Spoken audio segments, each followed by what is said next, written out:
You ever think about blowing your nose?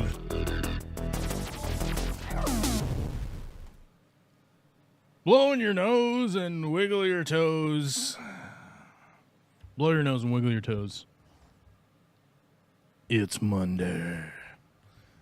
It's motherfucking Monday. What's up, nerds? What are you doing? It's Monday. Are you excited? Are we super excited? Oh, we forgot to set our goal. Set a timer. We'll set a timer. We'll set a timer. Oh my god, we'll set a timer.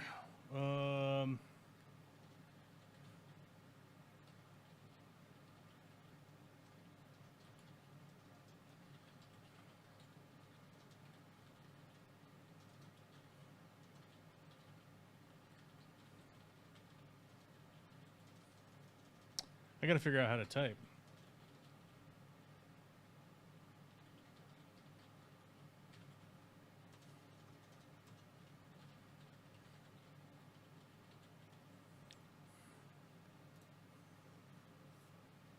What up? What are you all doing? Great music for the revolution. That's right. Here's the deal. Like, I don't even think we need a revolution. I just think we need to depose this administration, right? I mean, I guess maybe that is a revolution. Does that count as a revolution? I guess that's ultimately the question. To be like, oh, does that count as a revolution? If so, then yeah, probably, I guess. A peaceful counter-revolution. What's the number I'm looking for here? 315. Okay, there we go. Okay. Fix. Okay, there we go. Do I need the windows delivered? Shit. Hold on a minute. We have important business right now about windows. Yeah, that's fine, actually. That's good. Bills. We don't like bills. Receipt for bills. A receipt for bills. Receipt for bills. Bonus coupon inside. We don't need a bonus coupon. AdSense. Okay. If you guys can't tell, I've been outside because it stopped pouring down rain. It's doing that thing in spring. It's doing the spring thing around here. I don't know if you noticed.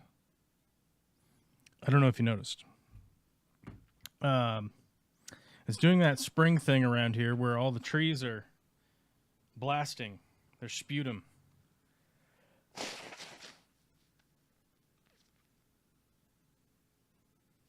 into the sky, which means it's that time of year where it'll be pouring down rain, and then half an hour later, it will be sunny with a slight breeze.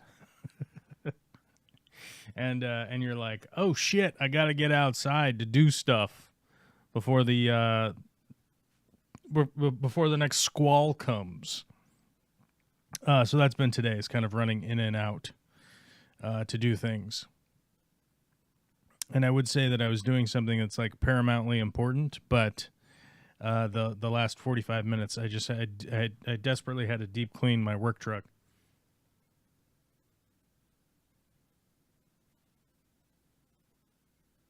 Is it a sneeze? I feel like I have a sneeze. And I almost got excited to sneeze live on the air, but it went away. The sneeze escaped. You know, sometimes we're out here living in a world where the sneeze escapes, and it's just what we have to do. It's just what we have to deal with from time to time. Oh, this is the wrong window. We don't want that window open.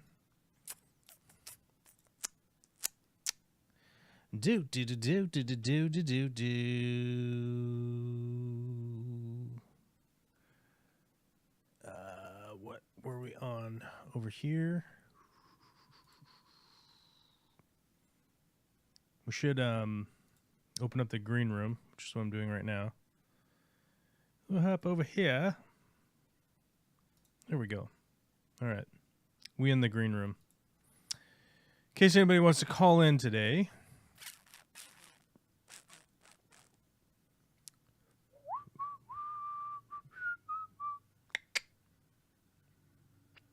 We get some people talking about repairing a giant fiberglass tub that will be a pond enclosure.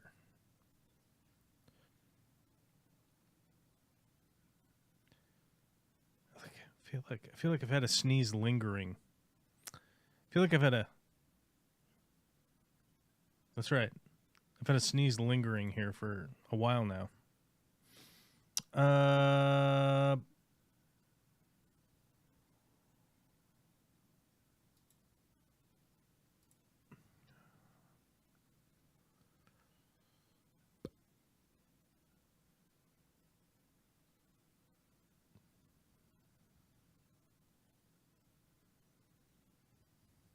Oh, shit, I forgot to take puppy pictures.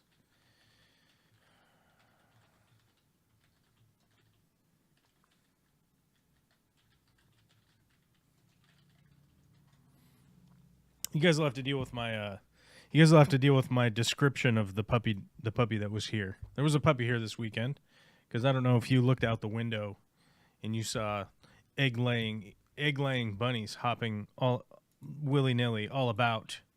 I don't know if you saw that. If you saw that, you would have realized it was Easter. If you had seen that it was Easter, you would have realized that, like, the chance of somebody showing up at your house that's a family member, like, increases exponentially, because it's like a family holiday time to lay eggs all about the yard. How is it even possible? Don't you have a camera glued to your head at all times? It's not my dog. To be clear, that puppy dog is not my dog. And I just don't go around just taking pictures of people's dogs. Even if they're staying at my house, it's a weird vibe. It just doesn't cross my mind, I guess, would be the thing.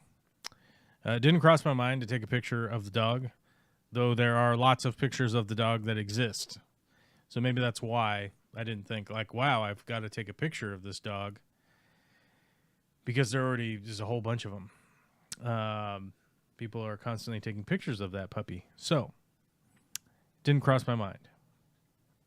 But there's a lot of evidence of that dog's existence on the internet being shared right now, probably, as we speak. Vicky was helping her niece with the dog today, and taking to the vet and getting shots and getting a checkup and getting some blah blah whatever else other stuff, you know. Dogs need vaccinations just like humans do. They got to get dewormed. There's a whole bunch of shit you got to do with the dog. And I don't know if you guys know about teenagers, but teenagers are fairly irresponsible when it comes to things like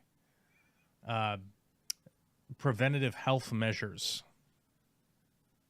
Like, teenagers don't want to go to the dentist, right?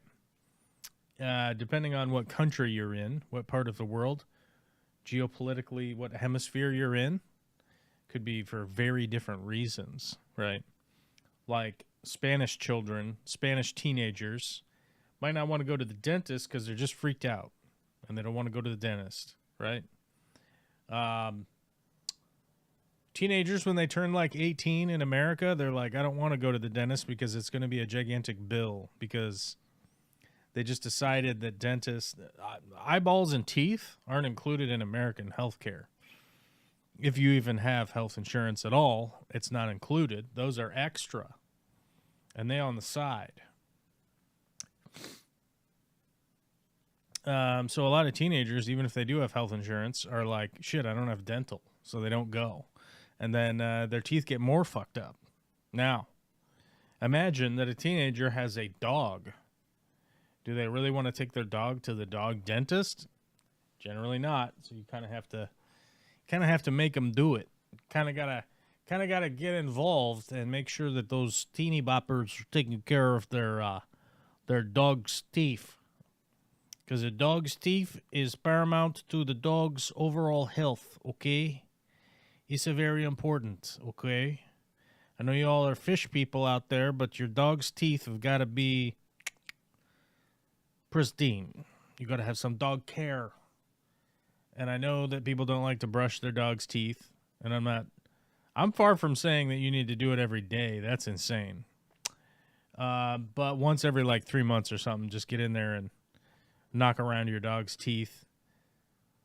Get them brushed up, knock whatever's pieces of beef jerky or whatever are stuck in between their canines and they haven't figured out how to get it out on their own because they don't have fingers. Hold on, we're getting a call.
Oh, yeah.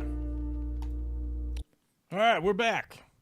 We're back from a lovely interlude with Vicky Toria was calling. Vicky Toria, my lovely lady, was calling to let me know that she's hours and hours away. She's hours and hours away driving in her car.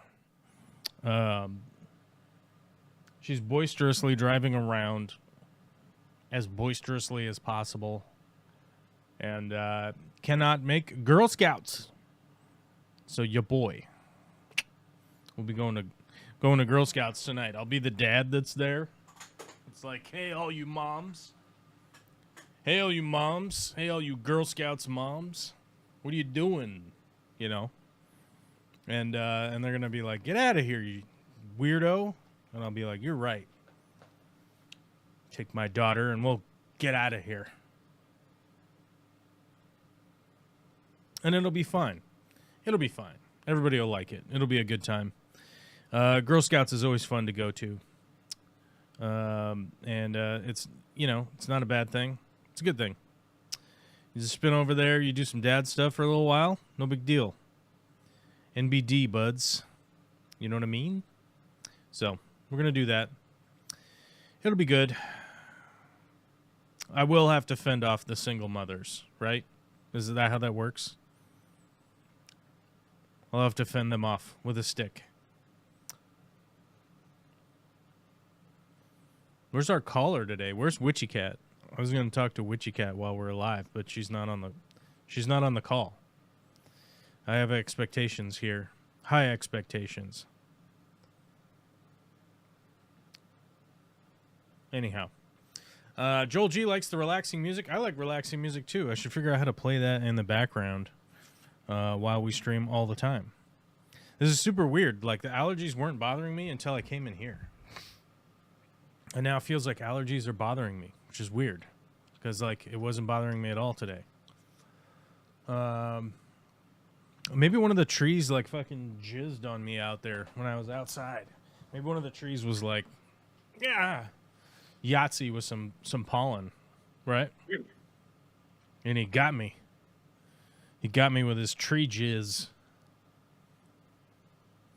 Oh, shit, Witchy Cat's here. I better stop talking about tree jizz. Oh, by all means, continue with the tree jizz. It's spraying into the sky. Sometimes a girl's got to live vicariously through her plant life. I got to tell you, like, my truck was hella dirty, though. It was bad. It still had Oroville dirt on it, you know? Ooh. Well, that stuff doesn't really come off easy. It's just been a while. Oroville dirt. Yeah.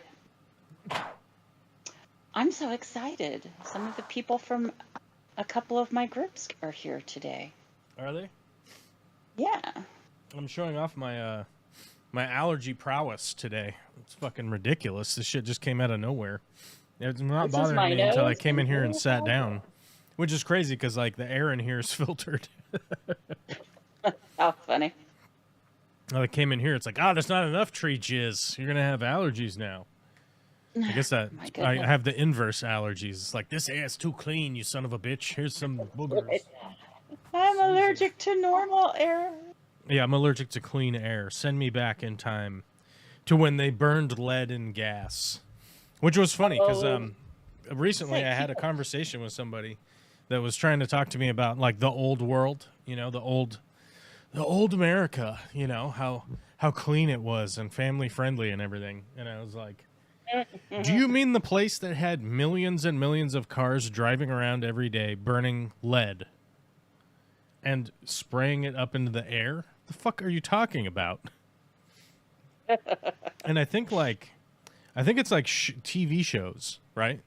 I think it's like TV shows like Yellowstone. I mean, let's take some real contemporary ones that are happening now as we speak. We can also talk about 1823. Yeah, 1923, Yellowstone. I'm trying to think of some other ones off the top of my head. But like Landman. Have you seen Landman yet with Billy Bob Thornton's? No, I have not yet seen it. My God. There's so many parts in that show. It seems like it was filmed really well. Like whoever produced it, like the production of it was really good. But the narrative was written by this like insane, you know, climate change is a hoax guy. Who's this Right. guy?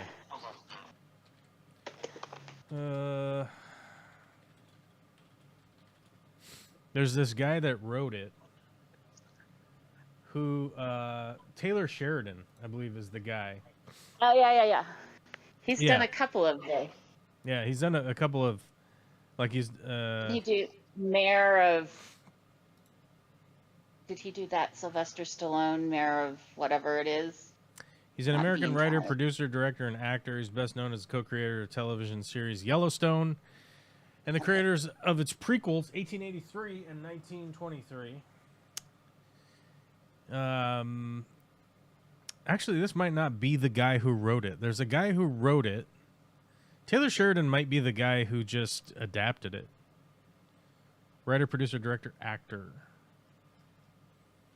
No, who wrote? I mean, the cast that's in this is amazing. It's Billy Bob Thornton, Demi Moore, John Hamm, Ali Larter.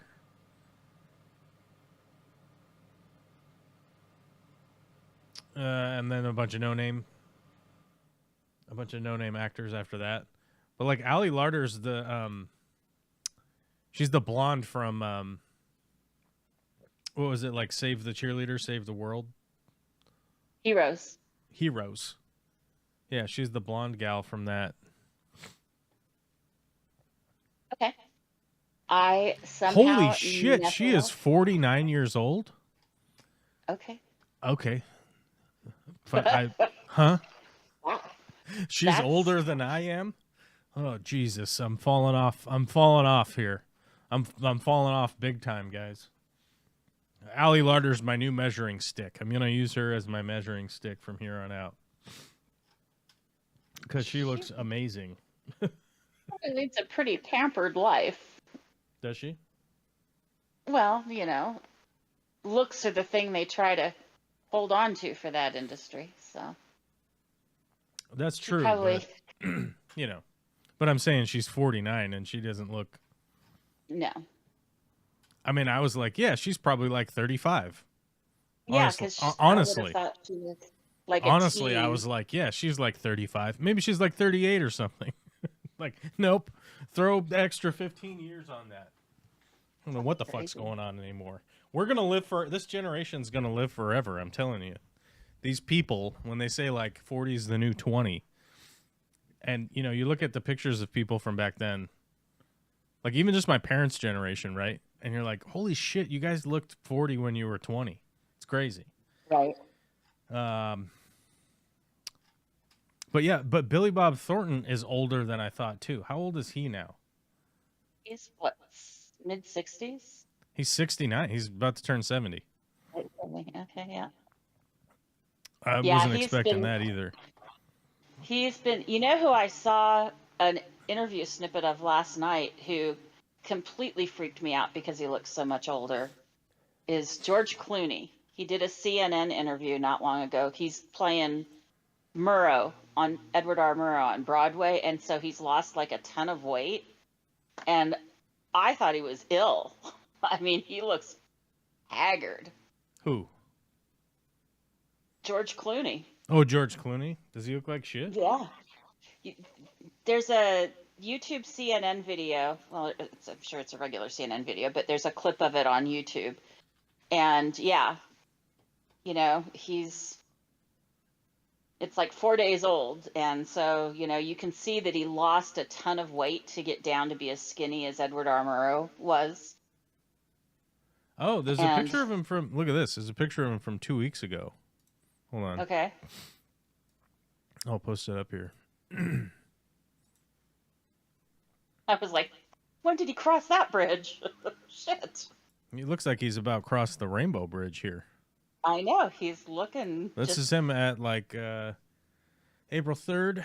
George Clooney attends a curtain call on stage during Good Night and Good Luck Broadway opening night at Winter Garden Theater. Now, I don't know if this is because he's wearing stage makeup And that's why he looks that bad?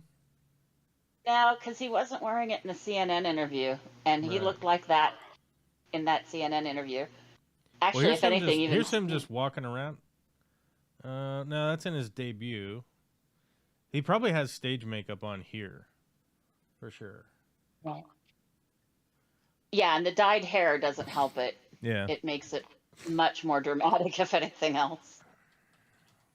Let's see if we can't find the CNN interview that you're talking about. Cool.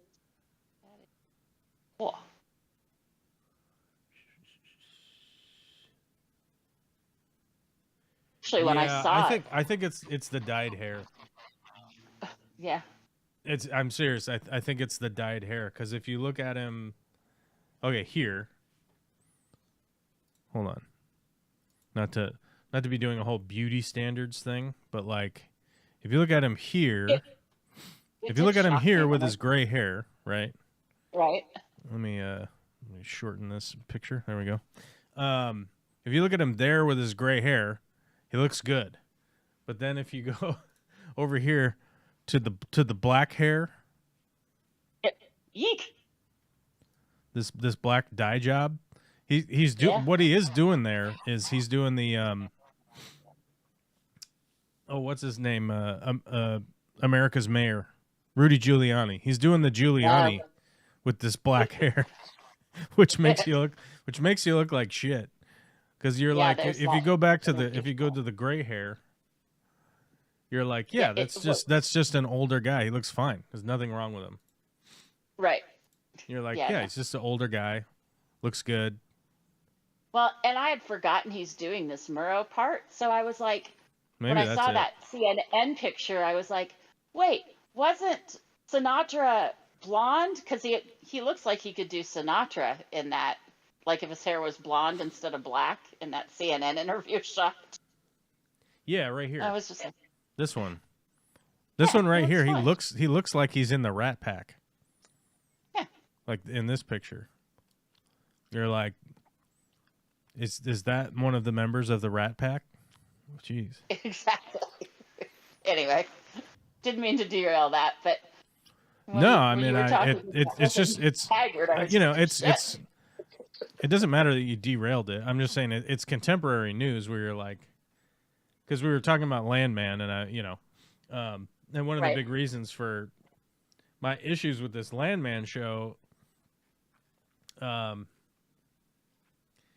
is described right here, right?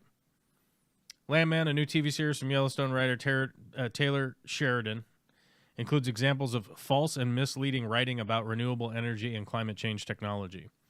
In the show, blah, blah, blah. Where is it? In episode 3, Billy Bob Thornton's character, Tommy Norris, invectively describes the lifespan of renewable energy tech to attorney Rebecca Falcone. After Norris drives Falcone to take a look at a wind farm up close, he says, "Do you have any idea how much diesel they have to burn to mix up that much concrete? Or make that steel and haul this shit out here and put it together with a 450-foot crane? You want to guess how much oil it takes to lubricate that fucking thing or winterize it? In its 20-year lifespan, it won't offset the carbon footprint of making it."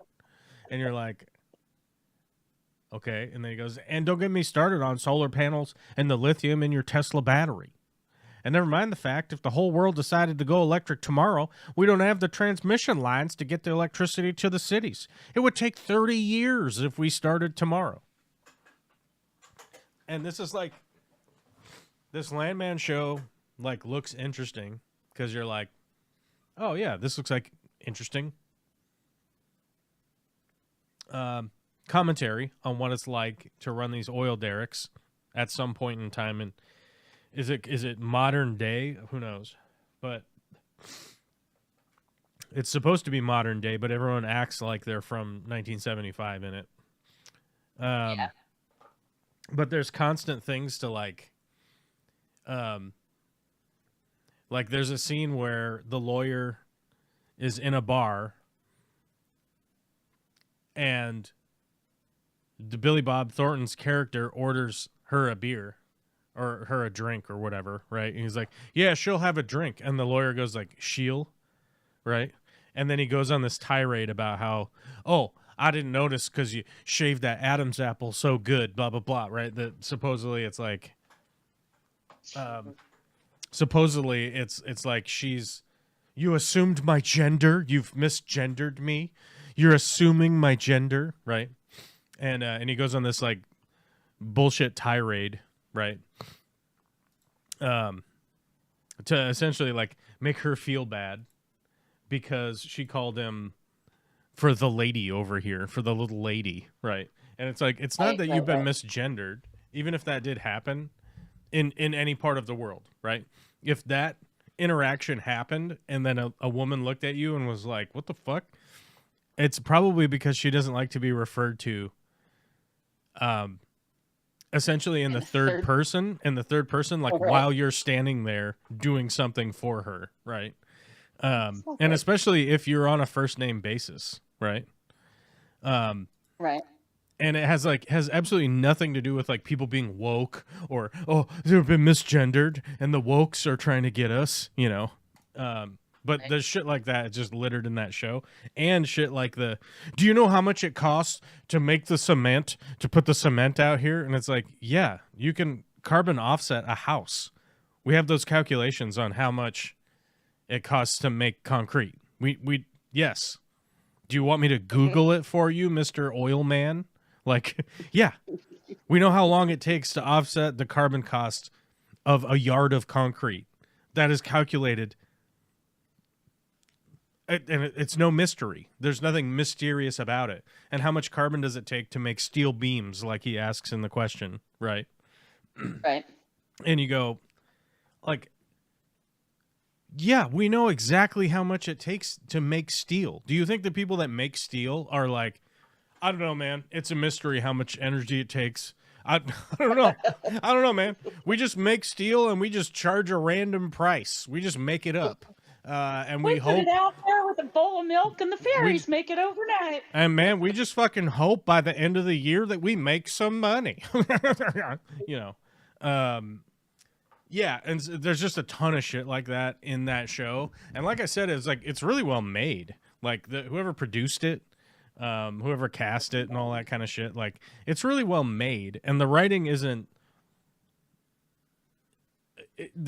like god awful, but there are definitely god awful parts, and there are parts where you really are like,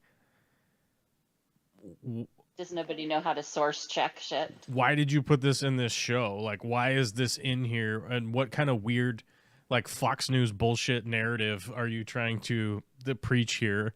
Which is why, like, I don't think it'll get a second season, because, like, it doesn't matter, like, how pretty the show is or whatever. Like, when people are like, what, season 2? Like, is there going to be another rattlesnake where people don't know how to interact with a rattlesnake? And by the way, like, it would take like a really stupid person in Texas to just kill a rattlesnake. Like, there's a scene where that lawyer lady who was offended, for being gendered, right? Right. And she encounters a rattlesnake. Okay, it's on the ground, and they're outside, right? Mm-hmm. She encounters a rattlesnake and then starts freaking out because there's a rattlesnake on the ground rattling at her. In the outdoors. In Texas, like 10 feet away from her. And she doesn't know what to do and keeps screaming to Billy Bob Thornton's character, what do I do? What do I do? And Billy Bob Thornton's character eventually comes to her rescue by grabbing a shovel and cutting the head off of the rattlesnake. Okay. Right. Now, first and foremost, if this was 1975, that's probably what would happen. Somebody would like come over and kill the snake because the snakes are bad, right? Right. But we're talking about this supposedly educated oil man who builds oil derricks and shit out in the fucking prairie out there, right? Roughneck areas of Texas. And I would say that there probably isn't a single roughneck in 2025 working in Texas that would be like, hey, you know what we should do is just kill this rattlesnake instead of just walking over there. Right? Right. Like, Go around it. Just walk the fuck away, right? Walk around it. Oh, there's a snake there that, by the way, eats the mice, rats, rodent fucking pieces of shit that get into your truck, that get into your water cooler, that get into your, because, you know, you go out on those little trailers out there at the derricks, like that's where they stay. You stay in like a shitty RV, essentially, right? Like you stay in They're gonna eat all the wiring. yeah, and the fucking mice and rats and shit get all up into the walls and eat the wiring and the insulation and all that kind of stuff. Like, I don't think there's a single roughneck that would be like, there's a rattlesnake over there on the ground. It's rattling at you, right? It's fully identified itself as to what it is. And then the roughneck's going to run over there and murder the snake that's going to eat the stupid fucking mice that fuck up your truck wiring all the time. Right? It's like, what? And it's like, the kind of shit is just written by, like, clearly a Ben Shapiro type fucking dipshit that's never done anything in his life. Right? Okay. Just never done anything. It's just like, yeah, I came to Hollywood right after college and got a job, and I've just been here this whole time. And then I wanted to write these shows about this, like, mythical time when hard men create what is it? Hard men create good times create soft men, or whatever that fuck is. Yeah, hard that times. horrible statement. What is this? Yeah, hard times create strong men. Strong men create good times. Good times create weak men, and weak men create hard times, which is this, like, befuddlingly fucking stupid red pill ideology that is, like, bubbling up in our society, in what I could only describe as men think that Joe Rogan is tough because he did Taekwondo when he was 17. So he knows how to work out and kick bags, and eventually started grappling with other men, which is his main pastime, right? So apparently he's a tough guy who, by the way, got free money from fucking Disney and shit right after moving to Hollywood. So he has all the time in the world to have been grappling with other dudes, getting lubed up and grappling and rolling around with dudes, and then tells dick jokes at night. And then somehow this guy, these are the epitome of strong men creating the good times, right? Is it Jordan Peterson? Is it Jordan Peterson? Is it Ben Shapiro? Is it Joe Rogan? These guys are all fucking actors. Like, right? The fuck are we talking about, man? Like, the strong men create good times. It's like, hey, Rogan, bro, like, what good times have you created other than, like, some people laughing at the Dick Joke-a-thon? Which, by the way, I have seen Joe Rogan live. So anybody out there that would want to be like, fuck you, you don't know shit about Joe Rogan. It's like, I've listened to most of the Joe Rogan Experience. I liked it when they had Sasquatch people on there. And these, like, fucking obvious fucking con men that want to talk about, like, the Paleolithic era, right? And how they had ancient technologies, right? It's like the aliens guy, the Zasarophis, whatever the hell that guy is. Yeah, whatever his name is. We have to. I mean, you could literally just look up aliens, right, and you'll get a picture of them. I think. Oh shit! No, you won't. You gotta expand it. This guy. It's aliens. It's aliens. It's aliens. You gotta look up this. You just have to, like, when the Joe Rogan Experience was these guys, right? Was these guys. What's his name? Zophilophilus? I don't know. He's a Greek guy. Sokolos. Giorgio. Giorgio Sokolos. Sokolukas. I don't know how to say his name. Sokolos. But I've never met him, so don't get mad at me for like, getting his name wrong. I don't know what it is. You know what? Cancel me. I don't give a fuck. What the fuck? What am I gonna do? Anyhow, when the Joe Rogan Experience was guys like this that would come in and they'd be like, "Oh man, you didn't even know there was all this shit happening and fucking Aliens versus Predators real," I definitely listened to Joe Rogan every day when it came out, right? Because you're like, oh my god, this is interesting. Like Duncan Trussell. You all here today? Well, it's like Duncan Trussell took a bunch of LSD and he's going to tell us about his experience, right? And you're like, oh, this is funny. Okay, I get it. And then, at a certain point in time, some right wingers, namely like Ben Shapiro, Jordan Peterson, all these guys got a hold of him, and they did the air quote intellectual dark web. And around that time is when the air quote red pill people on the internet started showing up.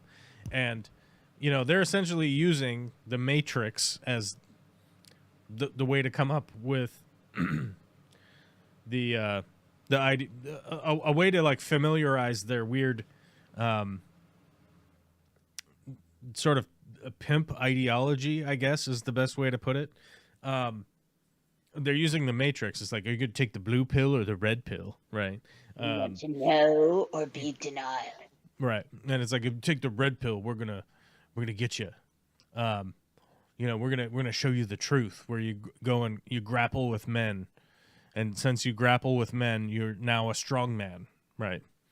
Never mind like the CTE, all of the crazy injuries all these dudes I know get from going to fucking these like really poorly trained Brazilian jiu-jitsu fucking classes, fucking broken ankles and joint pain and back pain and all this like crazy stuff. Right. And you're like, what are you doing, man? Like your idea is to grasp at this like this false sense of like manliness, right? Like what it is to be a man. And then all you're doing is injuring yourself and causing yourself more of a problem in your life where you're trying to be a manly man, right? Part alpha, part jackass. Well, yeah, and to be clear, like I am not somebody that's saying don't work out, don't lift weights, don't weight train, don't go shooting guns, don't go shooting bows and arrows. I think that people should do all of that stuff. I really do. And you know what? Some Brazilian jiu-jitsu is probably great for people to know. And I'm not talking down to that. But what I am talking down to is that the idea that you go do those things and they somehow are making you an improved man is absolute fucking horseshit. It's paramountly ridiculous and stupid to be like, I shot a deer last week, so obviously I'm a strong man who's bringing good times. It's like, bitch, have you paid your mortgage? Have you done your taxes? Do you know what is going on with your budget? Did you just blow your entire budget on fucking deer hunting gear, right? Like, are your kids worse off because you just spent all of your money on fucking Brazilian jiu-jitsu classes and a gi and a bunch of gear to go do these random hobbies, right? Like, this isn't improving you as a man. Like, should you work out and do those things? Sure. You can literally do jumping jacks, push-ups, and run around the block. Just run up and down the street. That's working out. Go do that. Right. You don't need to fucking grab some dude's neck and rub your fucking genitals into his ass in order to prove yourself that I've worked out today. And by the way, those BJJ classes, while they are like physically straining and whatnot, like they aren't a workout. Like you need to sustain an elevated heart rate, and you're not going to be fucking grappling and rolling with a guy for an hour straight, right? Like even the top competitors out there have a 5-minute bell that rings because you need to stop. You need to stop grappling for a minute. You got to take a break, right? Round 3 is coming up. Whereas you could literally just move your legs a bunch outside. I'm all an advocate. I advocate for people to do all of that stuff, do all of the physical stuff, do all that shit. What I don't advocate for people to do is to brainwash themselves into thinking that, oh my God, I've improved as a human, right? Right. But sure, you have added maybe some technical aptitude that you didn't have before, but your wife's probably still mad that you didn't do the dishes last week. Because that's women's work, right? Right. That's not making you a better person, right? Your house is still a fucking mess. Jordan Peterson is going to get super mad at you because you didn't clean your room, which, by the way, Jordan Peterson doesn't even clean his own room. Oh, let's look it up real quick.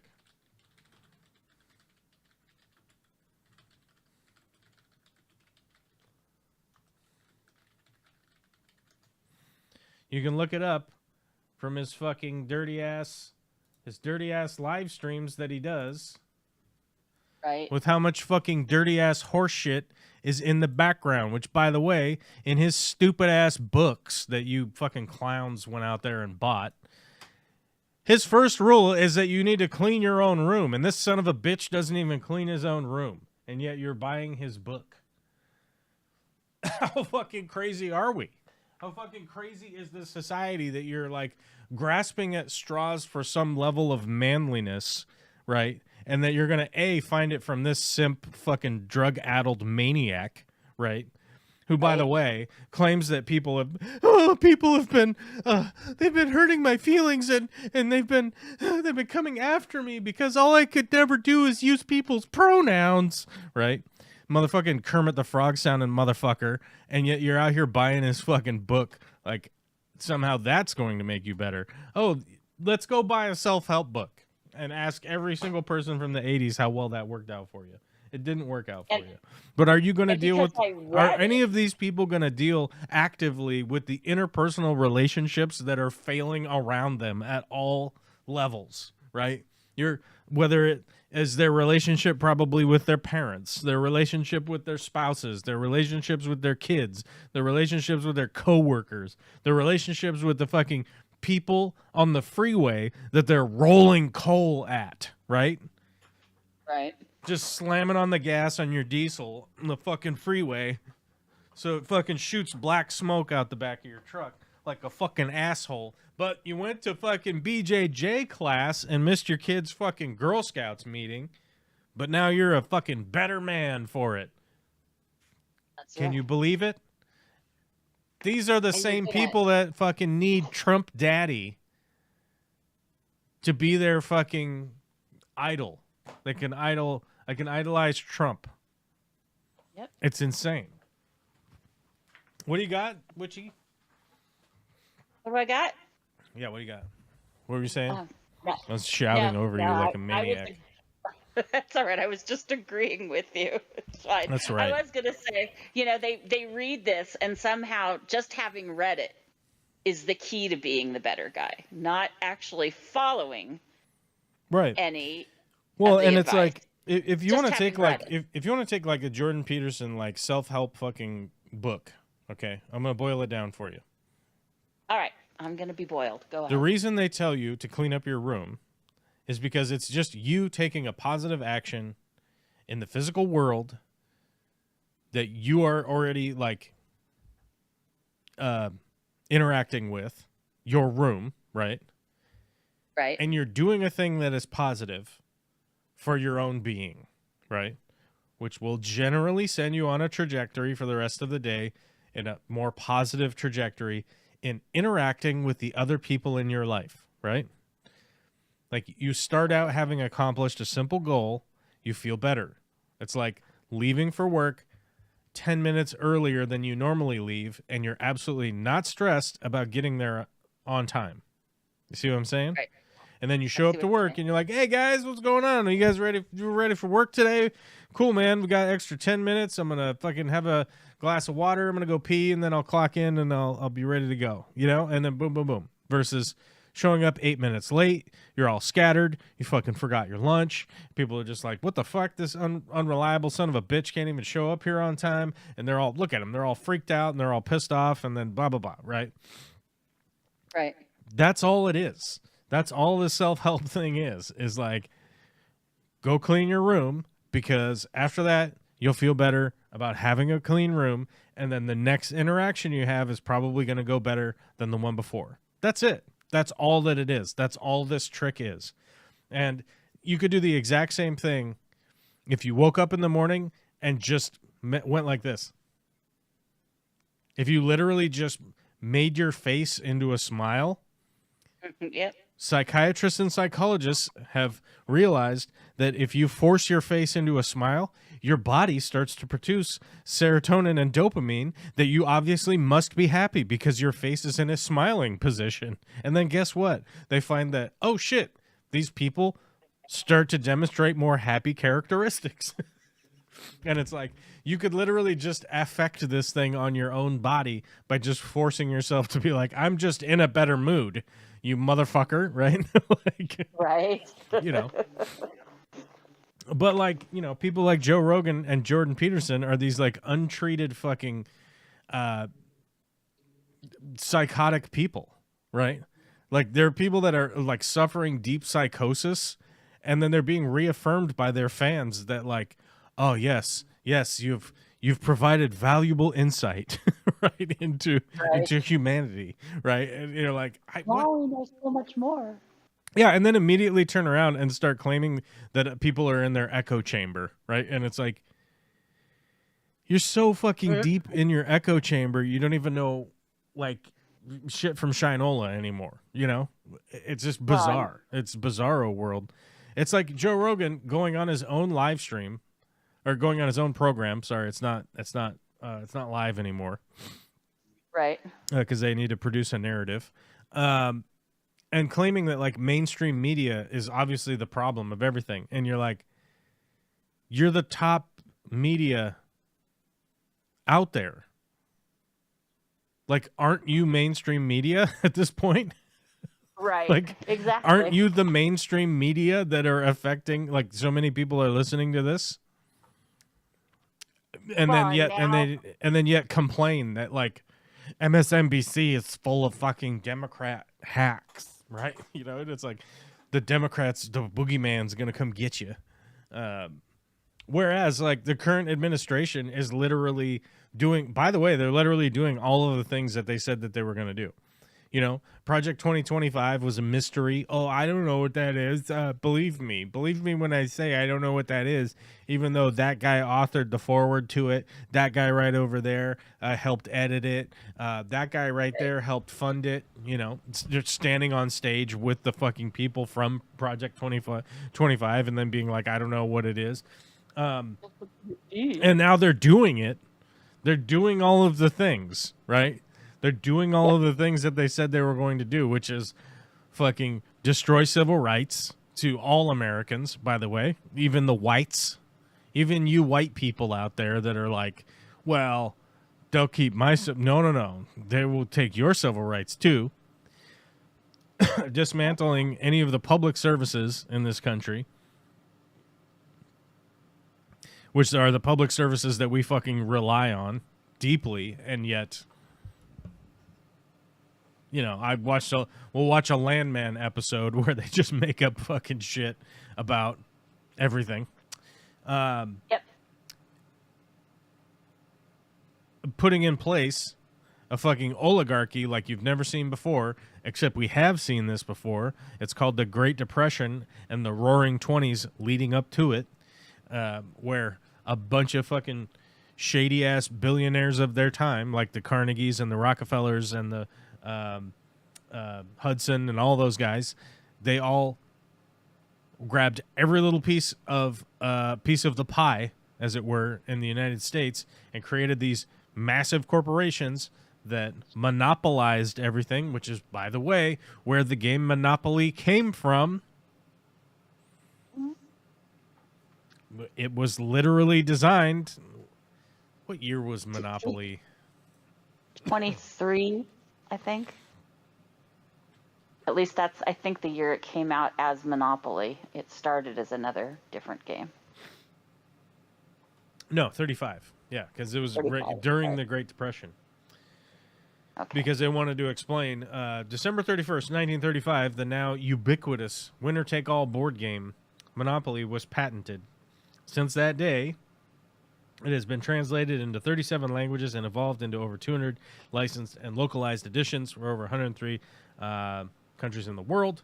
The reason that this game was made was to explain to fucking stupid people what the fuck was happening and why they were so goddamn poor. Right? Yeah. And they're like, it's no mystery that this game came out during the Great Depression to explain to people like why you are in the Great Depression. And it's funny because like when I was a kid, we played this game, right? We played Monopoly, and it was always known to be the biggest, most commonly creating a fight between everybody that was playing Monopoly, right? Right. Like someone's going to flip the board at some point. Someone's going to get super mad. And the People whole are gonna slap up and a huff. right. And you're like, and this is just the board game version, right? So what happens when you do this in the real world is ultimately my point. Is that like, Right. if people are willing to like enact this level of violence and anger towards a board game that's played like this, can't imagine what the future's really going to look like. And I don't think that we are headed in any kind of good direction. We are literally headed in the worst possible direction that you could imagine, realistically. And we literally go from one day the MAGA freak show pundits will tell you that the Dow Jones means nothing, right? Don't worry about the Dow Jones.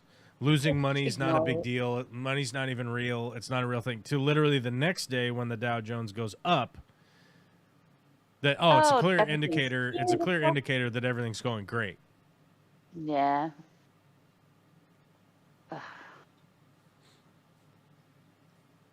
Zipgun says it was an anti-landlord and capitalism game. Then it was bought and made into a pro-capitalist game. It is not a pro-capitalist game. It is anti-capitalism. That's Monopoly that exists now is anti-capitalism. It's to explain what capitalism will do. I don't know. Kurt, I don't know what you're talking about. Sorry, Zipgun. I don't know what you're talking about. I'm confused. Because the game still is anti-capitalism. It's not a pro-capitalism game. The capitalist wins and everyone else loses. It's an explanation of why capitalism is bad. The whole community that you're there playing the game with lose, and the capitalist takes everything because then now they have everything, and no one gets to play a game anymore, right? Right. And that ultimately that's the explanation of what the Great Depression brought us, right? I don't know if people understand like what Hoovervilles are, right? Like Yeah, I'm no, just they wondering if like Americans know American history at all. It's been my experience that they don't, but Hooverville could be became wrong. common term for shack towns and homeless encampments during the Great Depression. There were dozens in the state of Washington, hundreds throughout the country, each testifying to the housing crisis that accompanied the employment crisis in the early 1930s. This is what Hoovervilles are, is that essentially people would just find an unoccupied piece of land. This is from February 7th, 1933. You can see the factories in the background. This is Seattle because that's the Smith Tower right there. So you can see the factories. This is down by the waterfront. And this unoccupied portion of land right here was unoccupied because this portion of land was actually filled in. It's all fill dirt. And when people say like, what do you mean it was all fill dirt? It means that this is like where the ocean would come in, right here. And they And just when they shit in developed it. Seattle, they took all the dirt from up here on the hill and they just dumped it down here.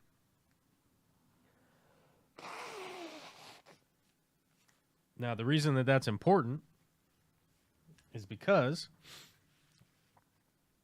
this part of the land down here, you couldn't build any buildings on it because there isn't what's called bedrock underneath. There's no bedrock under here, so there's nothing to affix a building that sticks up into the sky like this. Okay? So, no one had ever built anything here. So what ended up happening is that during the Great Depression, people just ended up living outside, and instead of just laying on the ground and dying, they would build what are called Hoovervilles. They just started building their own little towns out of whatever planks of wood and shit, and they just built little cabins. Now, one of the big downsides of a Hooverville existing is that it's a shitty way to live, first off. Second of all, it creates a giant problem for everyone around it, because where does the fucking poop and piss and garbage go? Where does it go? It all causes problems for everybody. And then guess what? People have a tendency to get sick in here, and then you have to treat the sick people. And then occasionally a fire will break out, and all of these little buildings burn to the ground. Right? Yeah. And take a lot of stuff around them with it. Yeah, and you've got like just nothing but problems. So it's one of the things that, like, you know, to try to explain that, like, the depths that the country can go to, I just don't think that there are very many modern Americans that are really, like, have a full understanding of what it looks like when this shit completely falls apart. And they've been poked into thinking that learning about ways of living when shit falls apart is just crazy or bad. Why? I mean, look at those weird prepper people. Look at, we don't need to learn all that stuff. So they don't even bother trying. I mean, not to play down on prepper people, because I think that, like, the essence of prepperdom, I guess, whatever you want to call it, like the dominion of the preppers. I don't know, like the domain. No, you're fine. The domain of the prepper. Like, I think fundamentally they're on the right track. Oftentimes, and this is anecdotal, a lot of the people that I meet that are preppers, and that we go in depth into the things that they're working on, right? It's like, I'm going to build a big fallout shelter in the ground, and then we'll be able to live under there for 8 months or something, right? And you're like... And they're definitely unrealistic preppers, that is for damn sure. You're like, hey, bro, okay, let's say you go under the ground and you live there for 8 months, and then you come back out. Then what are you doing? Right.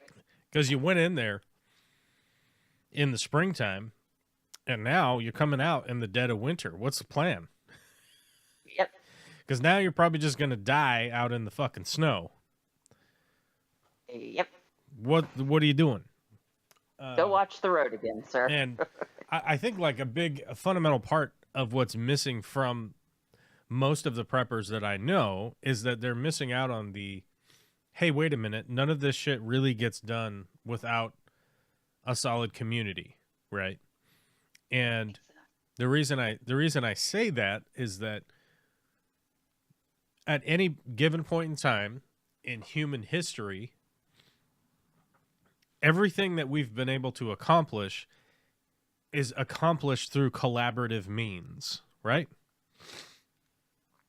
Let's go all the way back to the pyramids. Do you think one guy built the pyramids? Because if you do think that, I need you to seek medical attention immediately, okay?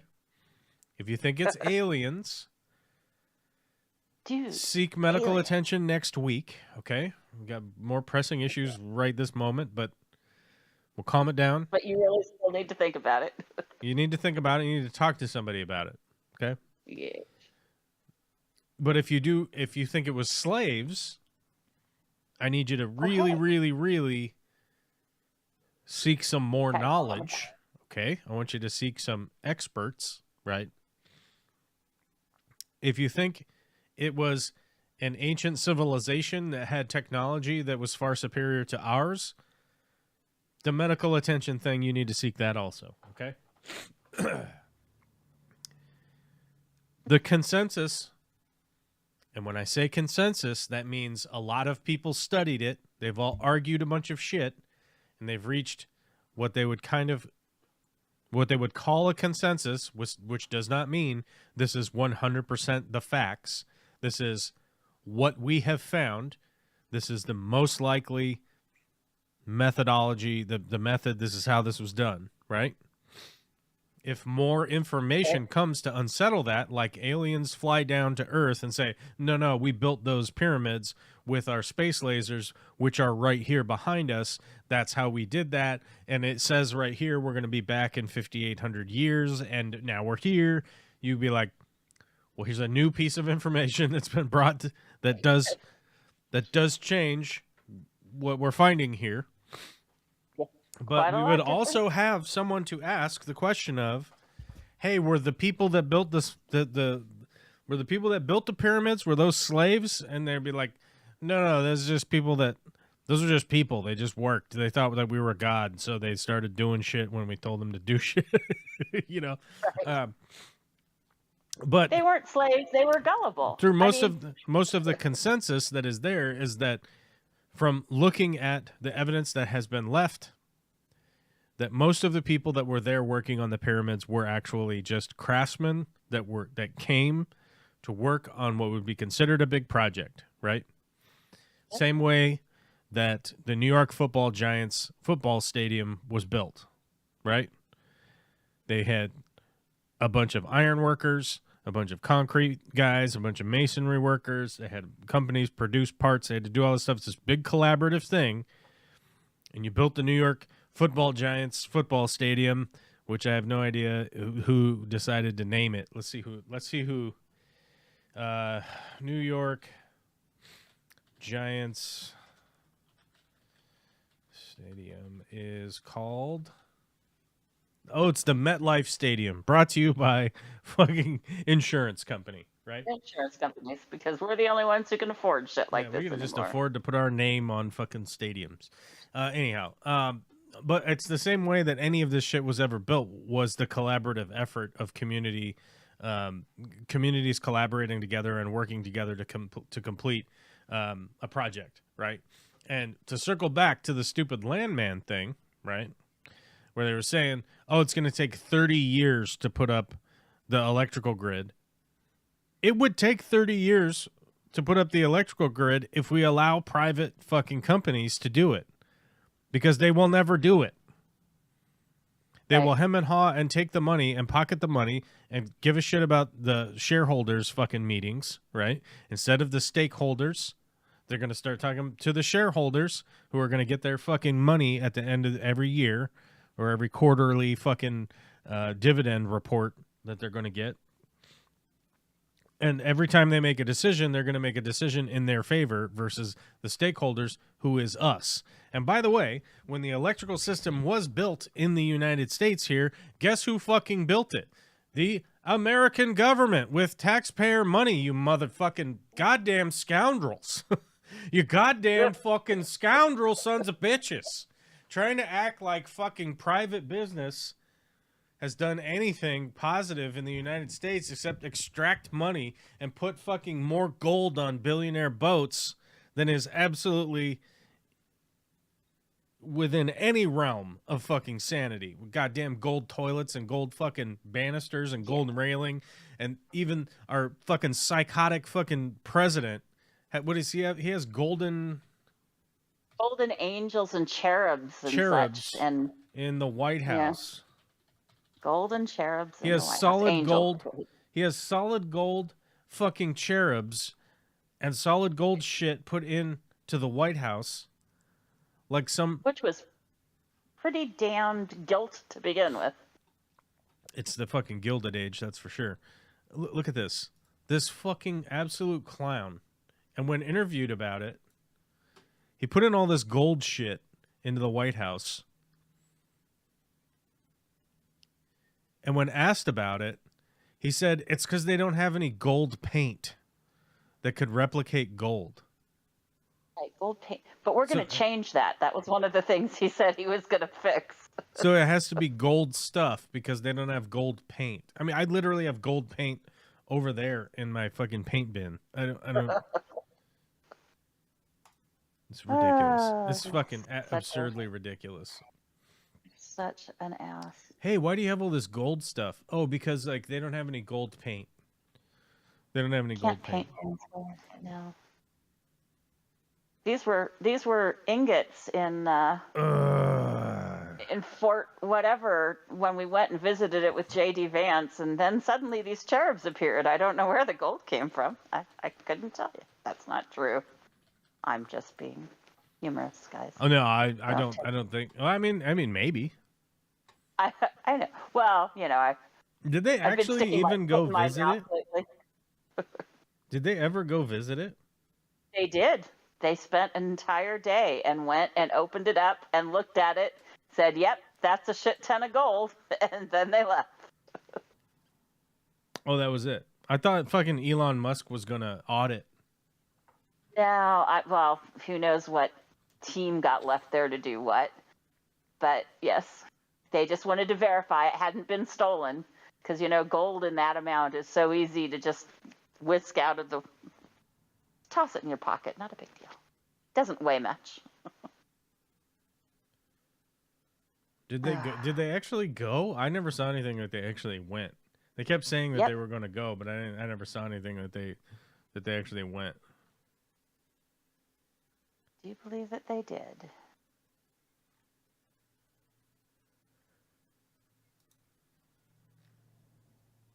I don't know. It's just a bunch of stupid shit about them going, but they didn't. But I don't know that they went.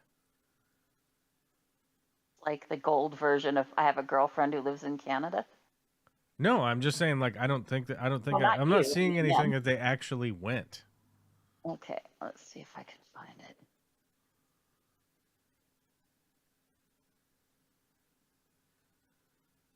Fort Knox.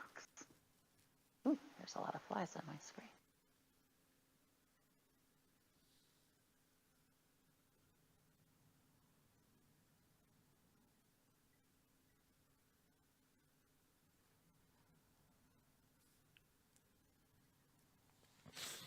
Oh, how weird.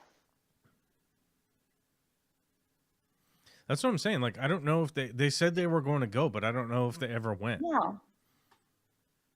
Because I can't imagine that they actually went and they wouldn't have, like, fallen down, tripped over shit, started Sieg Heiling, fucking Hitler, like, just pissing their pants, crying. That's what I was saying. Like, they kept saying they were going to go, and they were going to go review, look at the gold that was there, but I never saw anything of them actually going. I'm saying I believe you. I think you're right. No, I think you're right. I don't think they ever went. They kept saying they were going to go, but I never saw anything that they actually did go. It looks like you're right. How bizarre that they would make that a big... And then never even follow through on it. It's like literally, okay, you're going to go there, but you never did. Like what? Which is the thing. I was thinking about this the other day. I was like, I haven't seen anything about them actually going there or anything. It says that only one president has ever even been in Fort Knox. Who was it? Oh, hold on, let me go probably back. Truman or something. Let's see. Only one president has ever been in Fort Knox.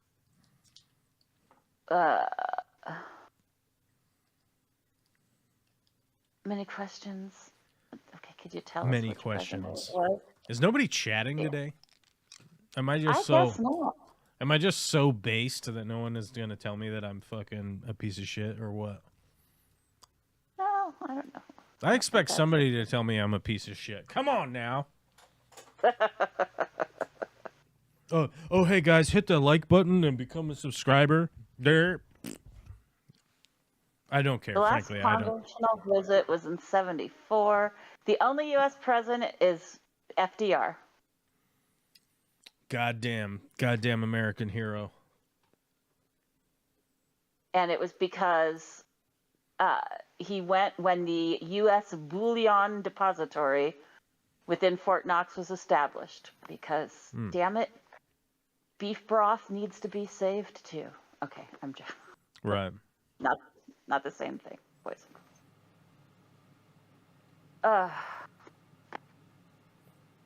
Hey man. Hey man, Beef why broth. is everyone doing something? Beef broth is paramount, okay? It's very important. Hey, there's Recap Harris. Just a quiet day. I know. I think everybody's just mourning the American experiment, right? The loss of the American experiment. And it's kind of funny because like even Trump supporters are like, they're even having to do even more Backpedaling. more insane fucking like backpedaling on a daily basis, and like.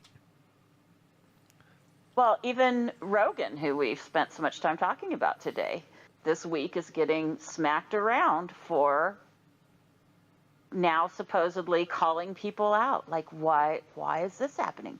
Why is that happening all of a sudden? And, you know, everybody's like, oh, and he's making a 180, which shouldn't shock them. He made 180 to get to where he's at in the first place. So, okay, whatever. Right.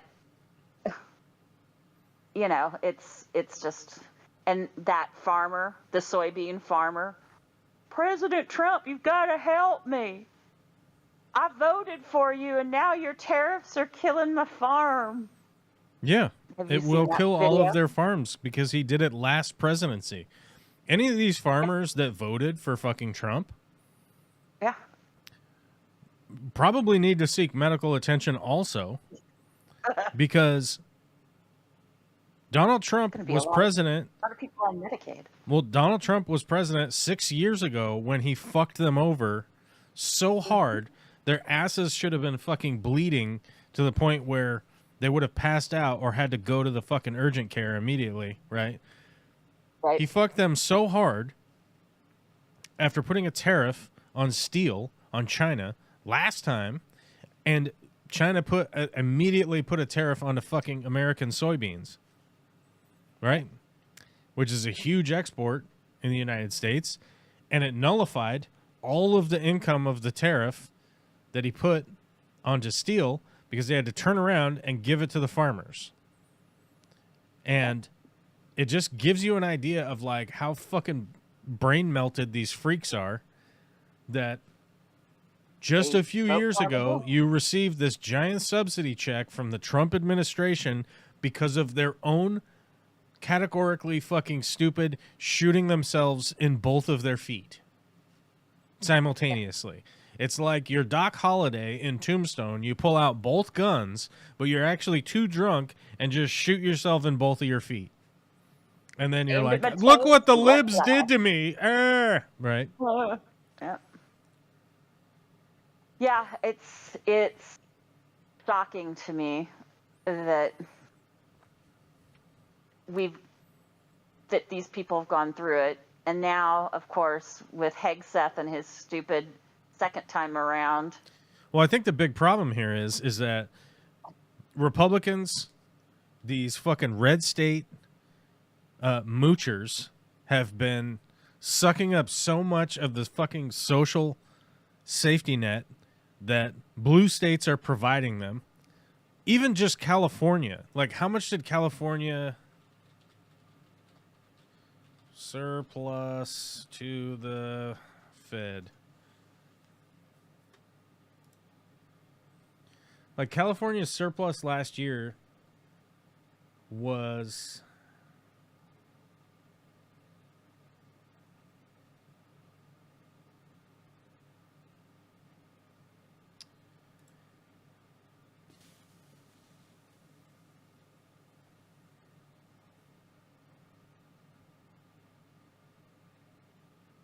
Yeah, here it is right here. Last year, California residents and businesses contributed $692 billion in federal taxes and only received $609 billion in federal support, right?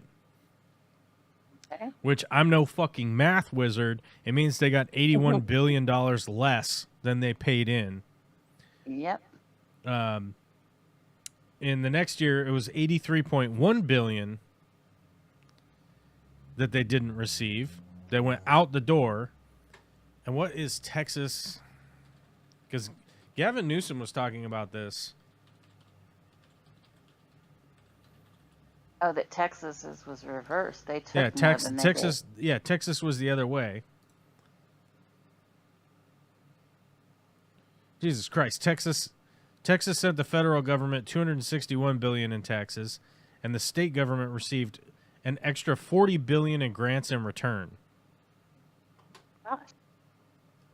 So, See like, what happens when you not only does Texas contribute less, but they get back a bunch of money, which essentially is like California is paying for Texas's existence. And I think this is a perfect example of these Republican fucking freaks, right? Not Republican freaks, MAGA freaks that are out here sucking up on the teat of all the hardworking Americans that are paying for their fucking lifestyle, right? And then just act like, oh, nothing ever happened a couple years later, right? Oh, I don't know.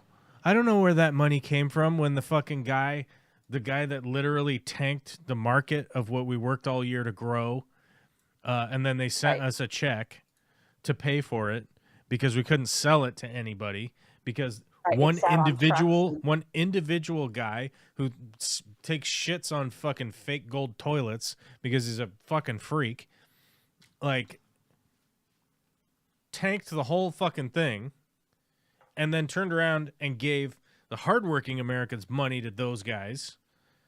And so that now they can just be like, well, none of that ever happened, right? Like, I just have amnesia. I don't know what happened. I don't know what happened before, you know? But I did better then, because when he sent me checks, I still got more than I would have gotten, so that was fine. Got extra money. Yeah, no, it's a crazy thing. Like, there's a lot of areas in the United States that you drive around, and it's like shitty house, shitty house, shitty house. All of a sudden, a nice house with like 2 ski boats, a pontoon boat out front, a couple of Corvettes, and a perfectly manicured lawn. Yeah, and you're like, and what the fuck? Why is this? There's a super nice house, and then all these other shitty houses. And it's like, well, the shitty houses are the people that work at the farm, and that's the guy that owns the farm, because they've just been milking up subsidies for so fucking long. Like, how much corn actually goes in your gas tank, and how many people actually like realize how much corn gets burned in your car? Yeah, I don't know the answer to either of those questions. Do you know the answer? I do not. It's 10%. Oh, 10%. Okay. It can't go over 10%. Ethanol in the gas. Ethanol is a renewable fuel made from various plant materials, collectively known as biomass, which is AKA it's the shitty corn that you can't eat. Have you ever had the shitty corn before? We can't feed it to livestock. We can't use it ourselves. No, I mean, like, the corn literally, like, you can't eat it. Right, that's what I mean. It's a variant. It's a varietal of corn that you can't even eat it. So it's not like decorative even. It's just why do we grow? I think if you dried it, it could be decorative, but it would be like trying to eat. Like when you pick it fresh, it's like as if you were trying to eat a decorative corn. That's how fucked it is. It's fucked. Okay. It's so bad. Eat this wood. Now it's corn flavored. Yeah. All right. So they call it E10, right? And more than 98% of gasoline sold in the United States contains ethanol, primarily as E10, which basically means that like 10% of the gas,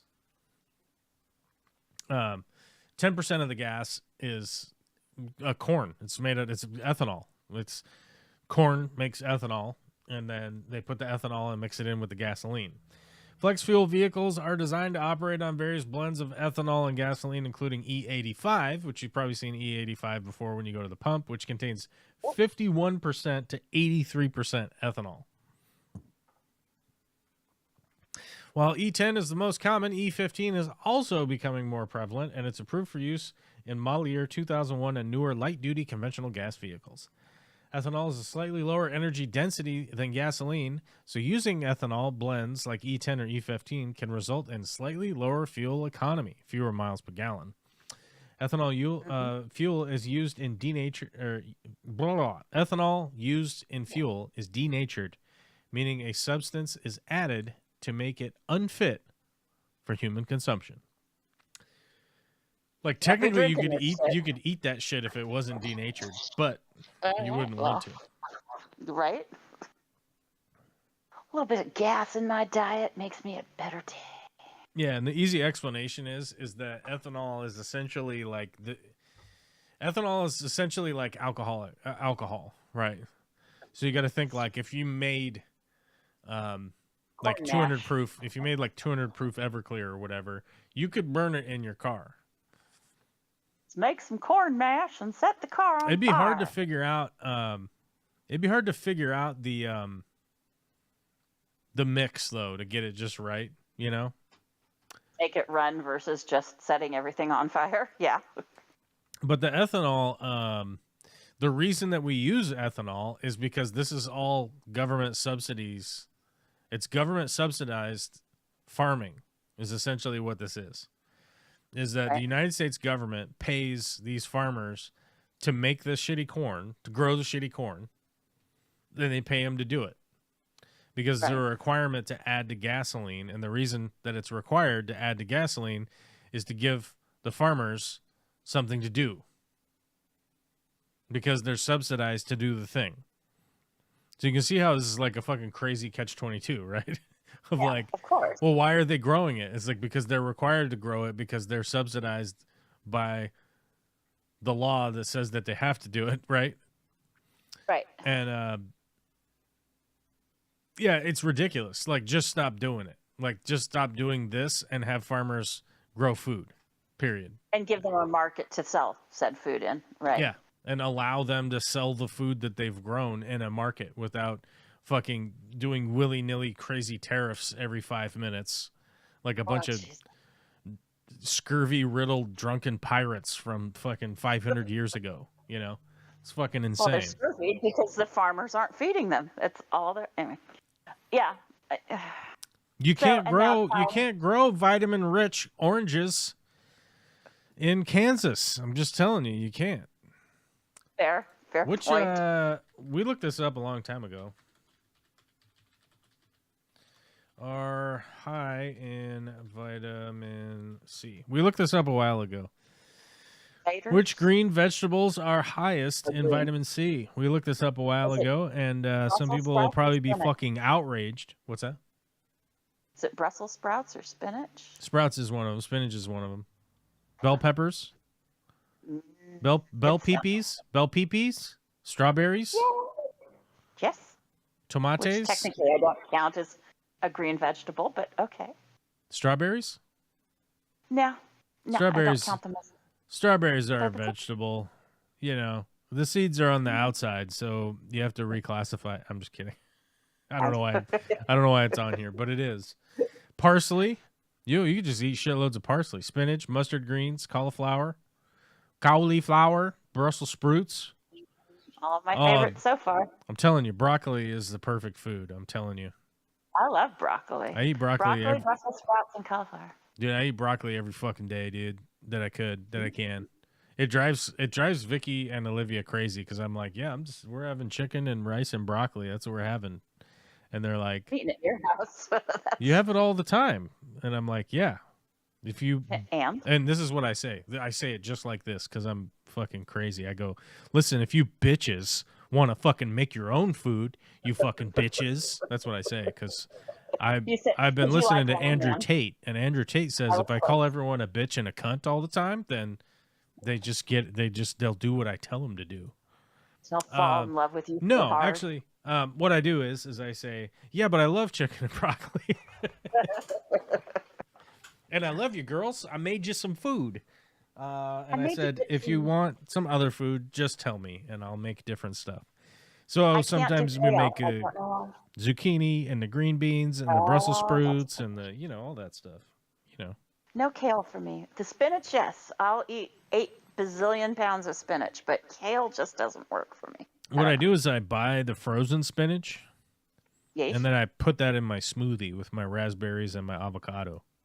There you go. I like spinach in any form, so Because I'm it's I'm a fucking soy boy, and I'll have myself some goddamn smoothie in the morning. Ew. That's why my dick's so fat. Okay, that's a little field. Wasn't looking for that, but okay, good to know. Deal with that shit. Sorry, it's just All right. so much soy. I'm fucking edgy. I'm sorry. It's the pollen spewing. I understand. It's the tree jizz all over the place. It's making me crazy. It's making me think about fat dicks all the time. That's really unfortunate. Anyway. Recap says, when I make cabbage rolls, I replace half the rice with mashed cauliflower instead. I agree that that's probably the right thing to do, but I love rice so much. It's like I can't do it because I love rice so much. Yeah. I'm carb loading for an imaginary marathon that I'm never going to run. Sad. I broke my last rice cooker. Got to get a new one. I'm very crushed. You better get a new one. I can't live without a rice cooker. I broke one a while ago and immediately ordered a new one.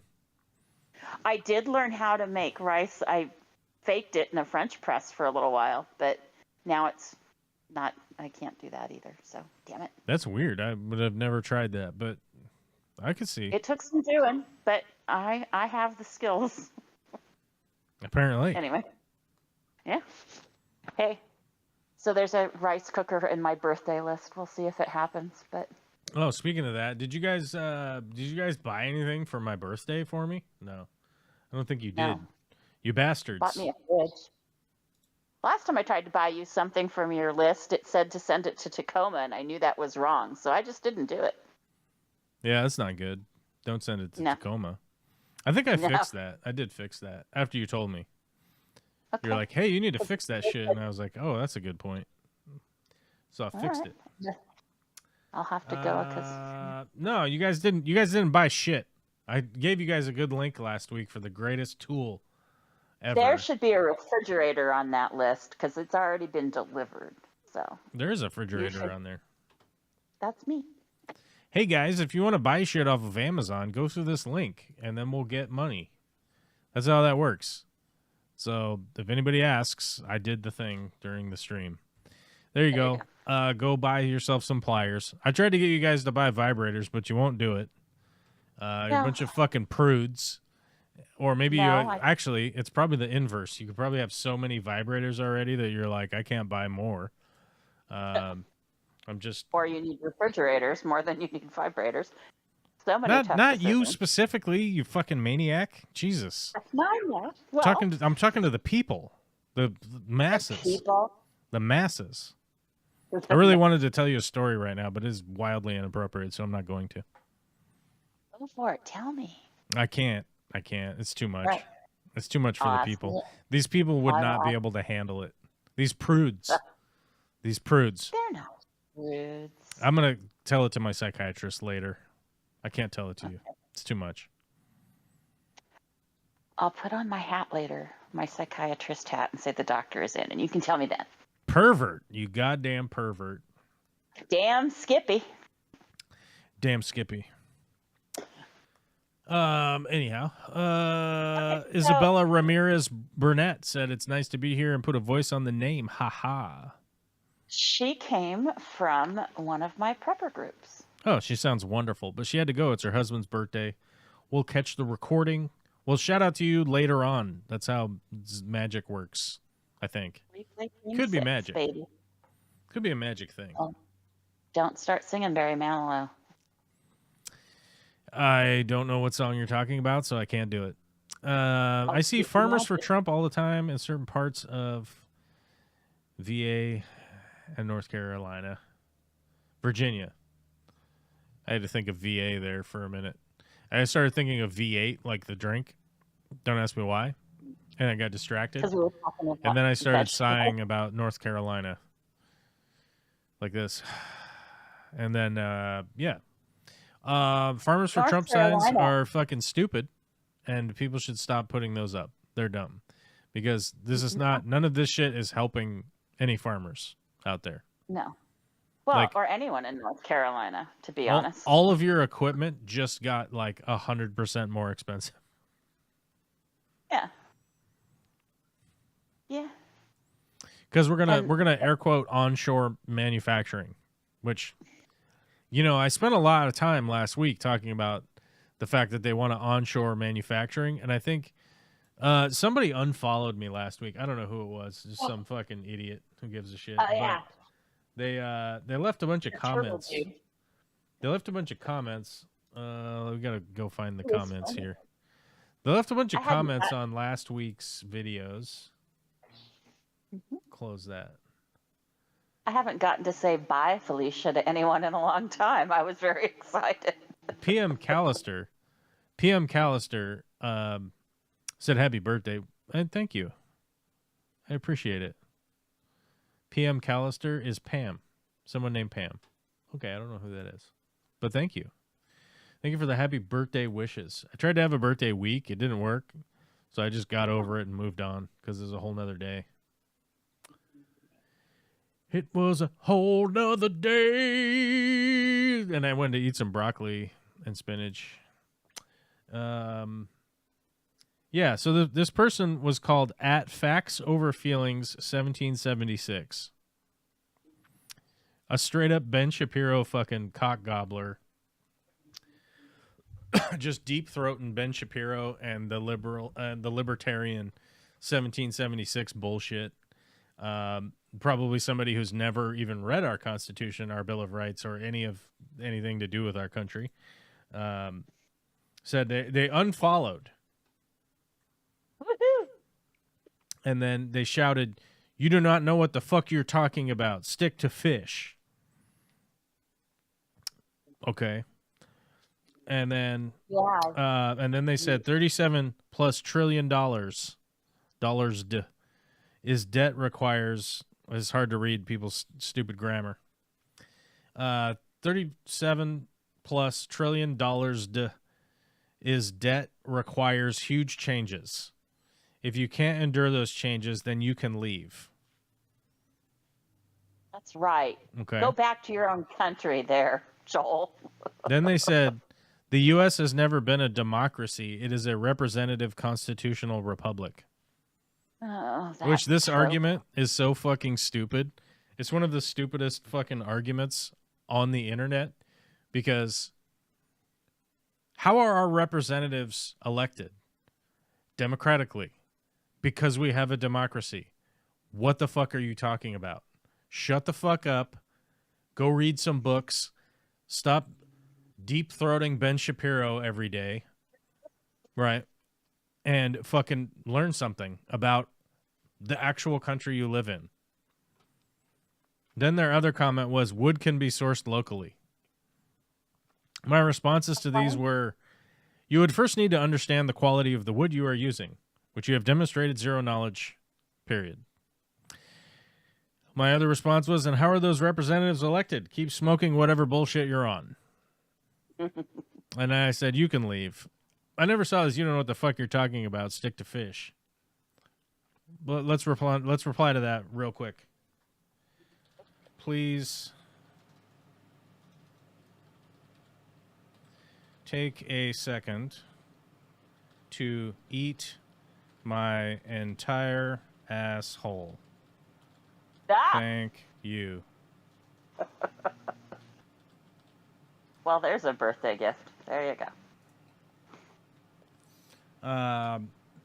They also said unfollowed.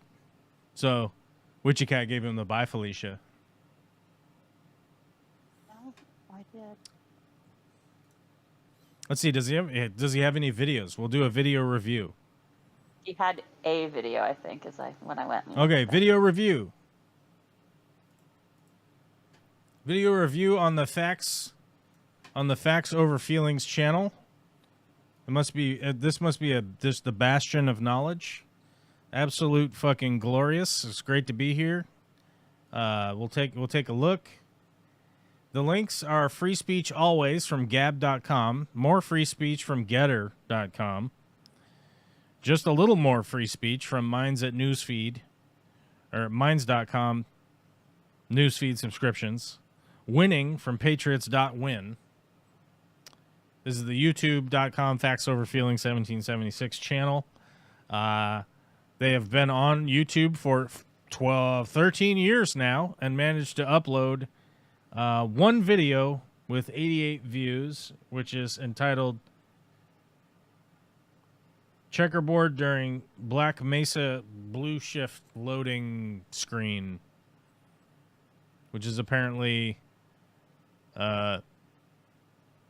something happened during Black Mesa Blue Shift. I don't know, some video game.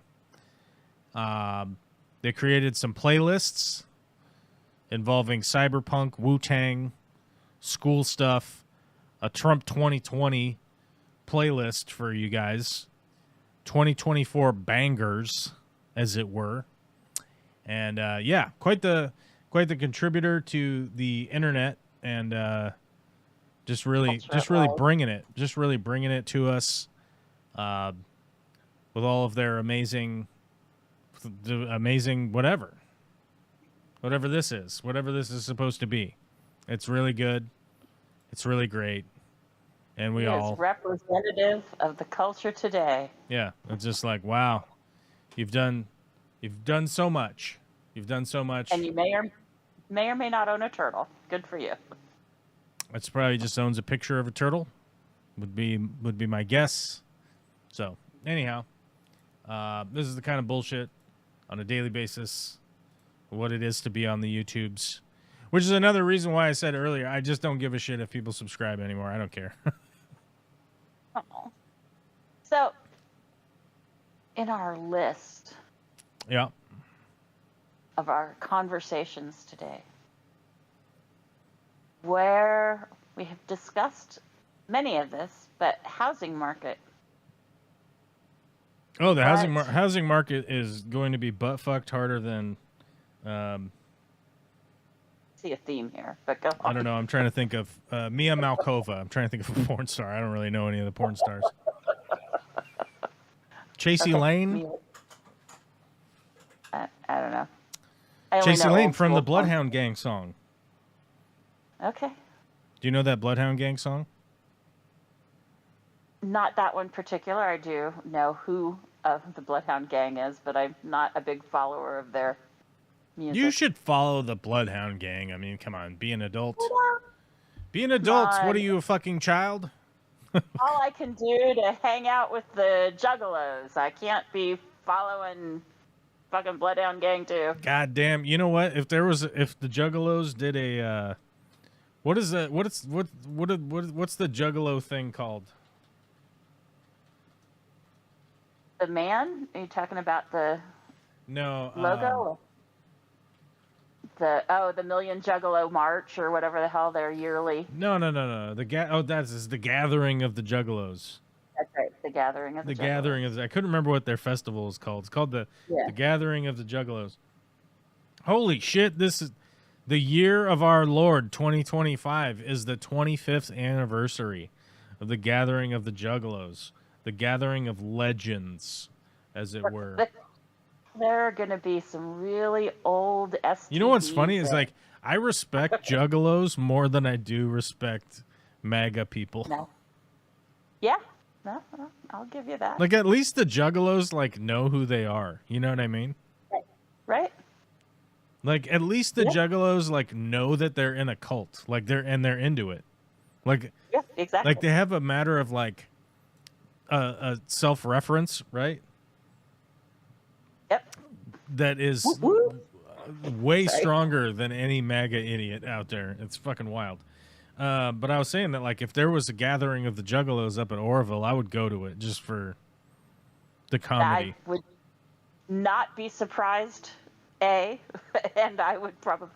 I think that they've done shows at the Gorge I've had to drive through those crowds a few times. Oh, they've definitely done shows at the Gorge. I was just saying, like, Yeah. if there's a plot of land out there that was vacant, and they were like, oh shit, let's do a gathering here, which they could out there. Yeah, they could. There was that one Probably ranch have that to was do for some barter sale. there. There was a big ranch for sale by your house that if I won the lottery, I was going to buy it. Well, got to buy those tickets.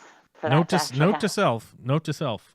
Did not win the lottery, so Yeah, it's all right. You don't. I do. I buy one lottery. I buy a Powerball ticket every week. Oh, all right. On Tuesday mornings when I go to get my gas at the reservation. Nice.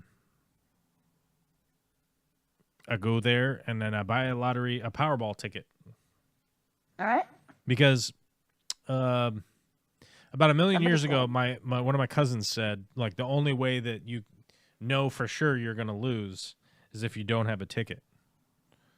And I was like, well, that's the guaranteed way to not win. Is to not have a ticket. So I was like, well, I'll buy a ticket once a week, and if I potentially get struck by lightning like 10 times all at once, which is essentially the math. That's essentially the math there.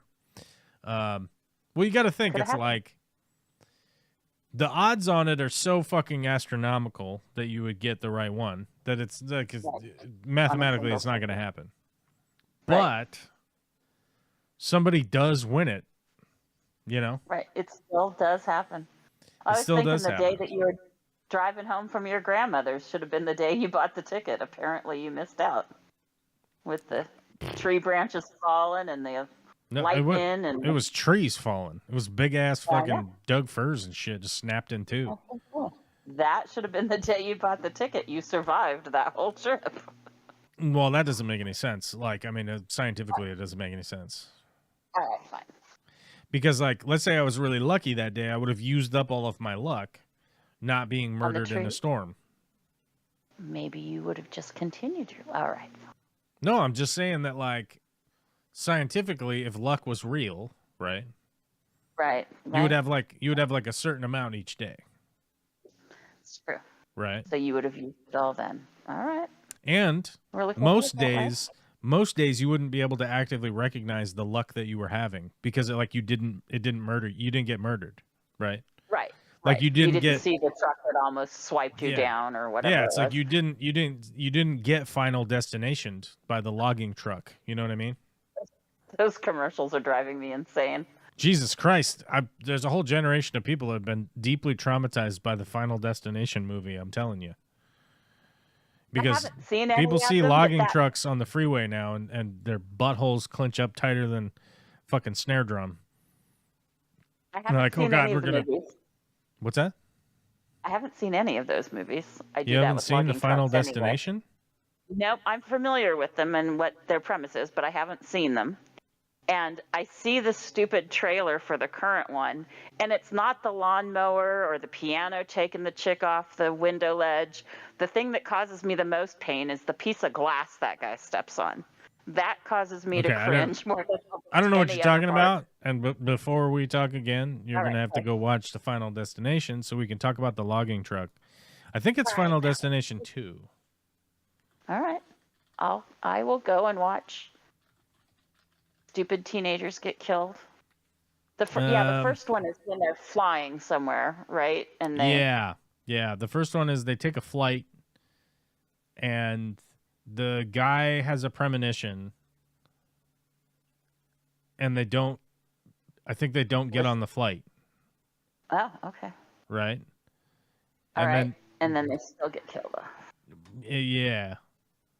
Except the one guy doesn't, I think. Or something. I forget. There's a twist.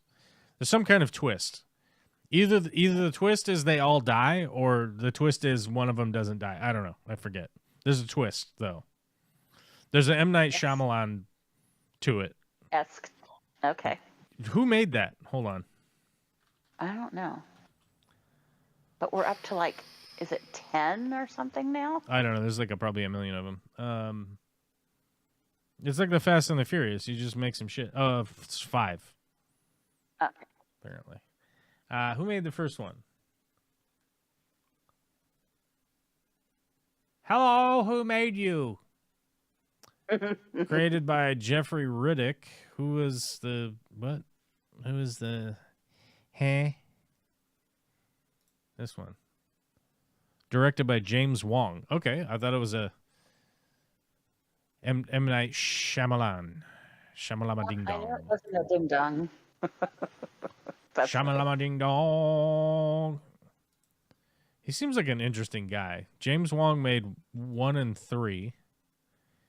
David R. Ellis made 2.